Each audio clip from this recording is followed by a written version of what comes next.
बिस्मिल्लाहिर्रहमानिर्रहीम। अस्सलाम वालेकुम। आज हम बात करेंगे गुर्दों के बारे में। किडनीज हमारे जिस्म का बहुत इंपॉर्टेंट वाइटल ऑर्गन है। वाइटल इसलिए कह रही हूँ क्योंकि ये कुछ उन वाइटल ऑर्गन्स की कैटेगरी में आता है कि जिनके बगैर एक इंसान का जिंदा रहना मुश्किल है या नामुमकिन है। तो जितने ये हेल्दी रहेंगे उतनी जिंदगी और हेल्दी जिंदगी की जमानत बनी रहेगी। गुर्दों का जो मेन काम है वो है हमारे जिस्म के अंदर जो वेस्ट प्रोडक्ट है जो खून के अंदर आ जाता है और जो खून में मौजूद होता है उसको यूरिन की शक्ल में बाहर निकाल देना। दूसरा इसका मेन काम है कि हमारे जिस्म के फ्लूइड को मेंटेन करना। हमारे जिस्म के अंदर फ्लूइड के लिए एक जगह मौजूद है, तो अगर वो फ्लूइड कम होगा तो भी बॉडी को कुछ प्रॉब्लम्स हो सकते हैं, वो फ्लूइड ज़्यादा होगा तो भी बॉडी को कुछ प्रॉब्लम्स हो सकते हैं।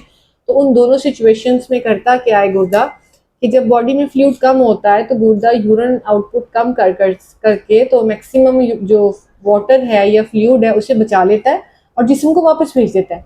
इसी तरह जब बॉडी के अंदर फ्लूइड इनटेक ज़्यादा है तो डेफिनेटली वो उसको यूरिन आउटपुट के ज़रिए बाहर निकालने की कोशिश करेगा।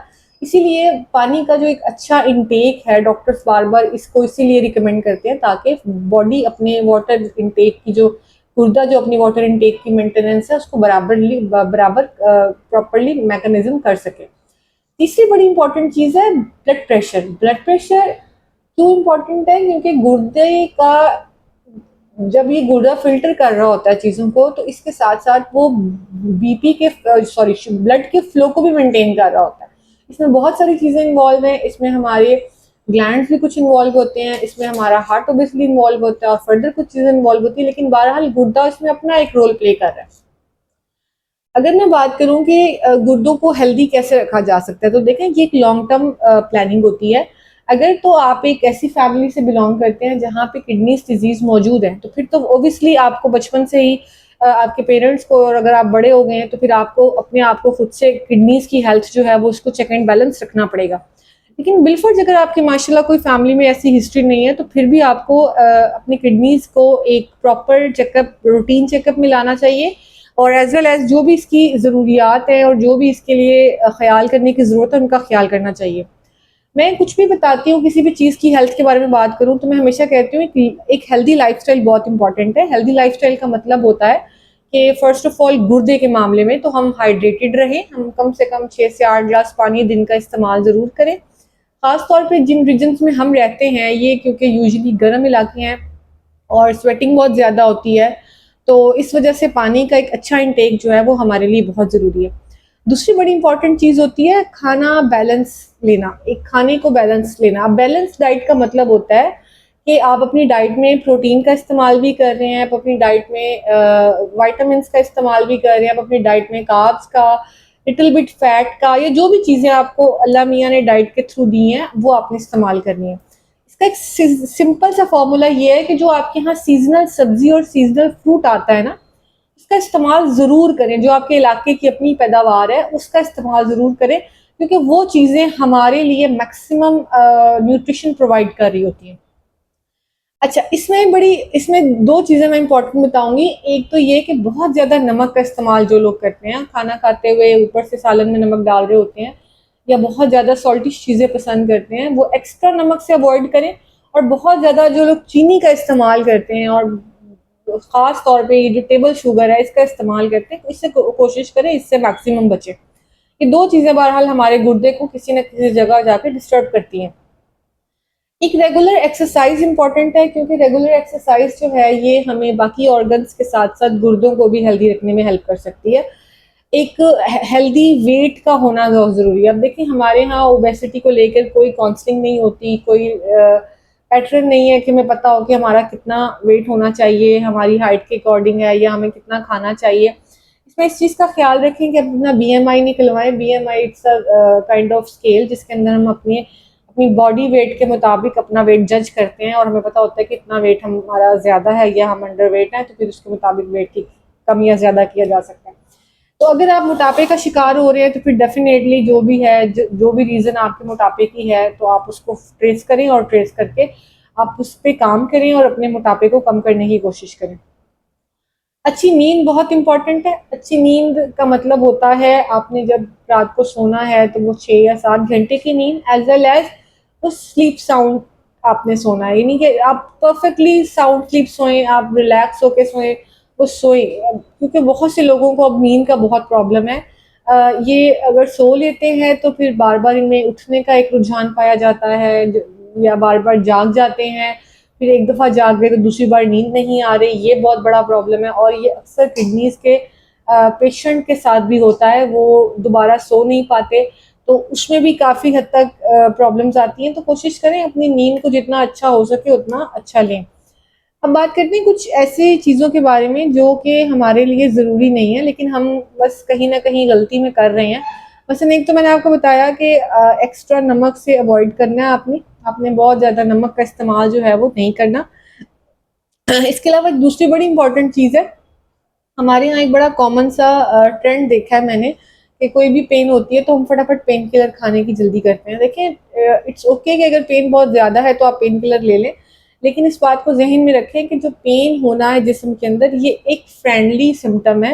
इसका मतलब ये है कि हमारी बॉडी हमें बता रही है कि वहाँ पीछे कोई चीज़ चल रही है, कोई कहानी आ गई है, अब आप उसको ट्रेस करो, रूल आउट करो। तो जब तक वो रूल आउट ना हो तो कोशिश करें कि बहुत ज़्यादा पेन किलर्स का इस्तेमाल ना करें। इसके लिए आपको किसी डॉक्टर से मिलने की ज़रूरत है, और इन दैट केस अगर आपने पेन किलर लेनी ही है तो अपने डॉक्टर से पूछ के लें।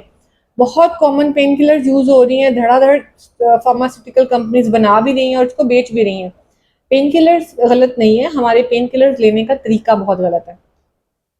अच्छा, इसके बाद बात करूंगी स्मोकिंग के बारे में। स्मोकिंग के बारे में इसलिए बात करूंगी क्योंकि मैंने अपने एक्सपीरियंस में एक चीज़ देखी कि ना सिर्फ जेंट्स या मेल, बल्कि फीमेल भी बहुत स्मोक कर रही हैं, और मैं बड़ी हैरान होती हूँ कि क्योंकि हम बहुत साल पहले हम शायद फीमेल स्मोकिंग का शायद ट्रेंड नहीं था, या मेरे नॉलेज में नहीं था, आई डोंट नो, अब शायद फील्ड में तो पता चलता है कि फीमेल स्मोक करती हैं। स्मोकिंग से अवॉइड करें, ये आपको long term effect, side effects ही देती हैं। अगर आप कहें कि जी मैंने तो 10 साल स्मोक किया, मुझे तो कुछ भी नहीं हुआ, तो ज़रूरी नहीं कि 5 साल के बाद कुछ नहीं होगा। आप स्मोक स्टिल कर रहे हैं और 5 साल के बाद आपको कोई ना कोई मसला हो सकता है, उसमें स्मोकिंग पॉजिटिव एजेंट हो सकता है। तो बहरहाल हमें इसको इग्नोर करने की ज़रूरत नहीं है, हमें इसे कंसिडर करना चाहिए अगर हम स्मोक करते हैं तो। अब बात करते हैं कुछ मेडिकल केयर की। मेडिकल केयर क्यों इंपॉर्टेंट है? मेडिकल केयर इसलिए इंपॉर्टेंट है क्योंकि ये हमें बताती है कि हमारी बॉडी इटसेल्फ, चलिए कुछ तो साइन सिम्टम्स आपने दे दिए, आपको पता चल गए हैं कि मुझे कुछ है कुछ नहीं है, लेकिन बाज़ दफ़ा ये होता है कि जब हम मेडिकल केयर कर रहे होते हैं, साल के बाद या 6 माह के बाद कुछ टेस्ट करवा लेते हैं, तो बहुत सी चीज़ें वक्त से पहले पकड़ी जाती हैं। मतलब किडनी स्टोन है, किडनी स्टोन बहुत छोटे छोटे होंगे तो पेनफुल नहीं होते, कोई डैमेज नहीं करते, आपको पेशेंट जो है वो उसको पता भी नहीं होता, वो अल्ट्रासाउंड किसी और वजह से करवाने जाता है, स्टोन निकल आता है, फिर वो डॉक्टर के पास भागता है कि मुझे तो पेन ही कोई नहीं, फिर भी मुझे किडनी स्टोन है। ऐसे में होता फ़ायदा ये होता है कि आप उसकी आगे प्रिवेंशन कर सकते हैं। मतलब किडनी स्टोन की बात करूँ तो उसकी प्रिवेंशन ये है कि हम, अगर हाइड्रोनेफ्रोसिस नहीं है तो हम कहते हैं आप पानी का इस्तेमाल ज़्यादा कर लें, आप ऑक्सलेट डाइट्स यानी वो खाने जो किडनी स्टोन बनाने में हेल्प करते हैं, हम उनको अवॉइड करवाते हैं। इस तरह काफ़ी हद तक बार हम चीज़ों से बच सकते हैं। इसी की तरह बीपी जो है उसको रूटीन से मुराद ये कि अगर आप बिल्कुल हेल्दी एडल्ट हैं तो कुछ टाइम के बाद अपना बीपी कभी कभार चेक कर लिया करें, अपना शुगर लेवल चेक कर लिया करें। अगर खुदा न खास्ता आपको कोई बीमारी है तो फिर डेफिनेटली इसको आप थोड़ा जल्दी कर लें, और अगर आप 30-35 क्रॉस कर गए हैं, 40 क्रॉस कर गए हैं, तो फिर आप इसको थोड़ा सा मजीद मतलब कुछ टाइम के बाद रेगुलर चेकअप फॉर्म में ले आए, नॉट डेली बेसिस, लेकिन कुछ वीकली बेसिस या मंथली बेसिस पे आप इसको चेक कर सकते हैं। अच्छा, अब इसके अलावा ये है कि कुछ रेगुलर चेकअप्स भी हमें बहुत करने चाहिए। मसलन हम अपने वाइटल्स को लाज़मी चेक करते रहें कभी-कभार। कभी-कभार डॉक्टर से हम जब मिलते हैं तो उनके साथ हम डिस्कशन कर लें कि ये चीज़ें हैं, कोई टेस्ट करवाना पड़ सकता है। तो डॉक्टर आपको अमूमन 2 टेस्ट बताते हैं। एक आपका जो रीनल फंक्शन टेस्ट होता है, और ये ब्लड टेस्ट ही होता है, इसमें आपकी किडनीज़ का जो फंक्शन है वो चेक करते हैं। और एक आपका यूरिन टेस्ट होता है, इसमें हम आपका प्रोटीन टेस्ट करते हैं, तो उससे हमें अंदाज़ा हो जाता है कि किडनी की हेल्थ कैसी रह रही है। अगर मैं नेचुरल सपोर्ट की बात करूँ, नेचुरल सपोर्ट की बात इसलिए करनी पड़ी क्योंकि हमारी डाइट के अंदर चाय और कॉफ़ी का काफ़ी इस्तेमाल है, और कैफ़ीन को अगर हम एक कंटिन्यूस फॉर्म में, एक प्रॉपर फॉर्म में लेना शुरू कर दें तो ये किसी हद तक मेडिसिनल प्रॉपर्टीज़ जनरेट करना शुरू कर देती है। तो कोशिश करें कि अगर आप चाय और कॉफ़ी का इस्तेमाल करते हैं तो अव्वल तो बहुत ज़्यादा नहीं करें, लेकिन अगर आप करते भी हैं तो फिर इसमें वाटर इनटेक बहुत अच्छा रखें, और कभी-कभी कॉफ़ी या चाय की जगह आप कुछ अच्छे कहवे जो कि गुर्दे के लिए हेल्दी और बेनिफिशियल हैं, उनका इस्तेमाल आप कर सकते हैं, ताकि वो जो एक बॉडी को एक गर्म लिक्विड की ज़रूरत है कि आपको चाहिए चाय, तो तो उसके साथ साथ फिर आपका वो जो गुर्दे गुर्दे हैं वो भी इफेक्ट ना हो और वो हेल्दी रहें। अच्छा, इसके अलावा ना एक बड़ा कॉमन प्रॉब्लम आ गया है और मैं इसको ज़रूर हाईलाइट करूँगी, क्योंकि मुझे लगता है कि इससे बहुत से साइड इफ़ेक्ट्स पैदा हो रहे हैं। हम लोग अपनी ज़ाहिरी पर्सनैलिटी को, ज़ाहिरी शख्सियत को अच्छा रखने के लिए बहुत मल्टीपल विटामिन्स का इस्तेमाल कर रहे हैं, मल्टीपल चीज़ों का इस्तेमाल कर रहे हैं, बेधड़क बायोटिन का इस्तेमाल करवाया जा रहा है। मुझे नहीं पता कि इनके डॉक्टर्स ये चीज़ें किस बेस पे इस्तेमाल करवाते हैं, लेकिन अगर आप इटसेल्फ आप करते हैं विदाउट एनी रिकमेंडेशन तो आपके गुर्दों पे ये चीज़ें इफ़ेक्ट कर सकती हैं। अपनी बॉडी को डिटॉक्स करने के लिए भी इवन अगर आप कोई चीज़ ऐसी इस्तेमाल करते हैं जो कि डिटॉक्स करती हैं, तो उनको भी प्लीज़ रिकमेंडेड लोगों से बात करें, उसके बाद उसको रिकमेंडेड डोज या फॉर्म में इस्तेमाल करें और उसके बाद छोड़ दें। तो इससे आपके गुर्दे जो हैं वो काफ़ी हद तक मेंटेन रहेंगे, हेल्दी रहेंगे। So hope so this is all about the kidney health. मैंने कोशिश की है कि वो चीज़ें जो एक नॉर्मल हेल्दी पर्सन को अपनी रोज़ाना लाइफ में करनी चाहिए ताकि उसके गुर्दे हेल्दी रहें। तो मेरी कोशिश थी कि आज की वीडियो में इनको ज़रूर डिस्कस किया जाए ताकि आप अपने तौर पे ही अपने गुर्दों का ख्याल रख सकें। थैंक यू, जज़ाकल्लाह।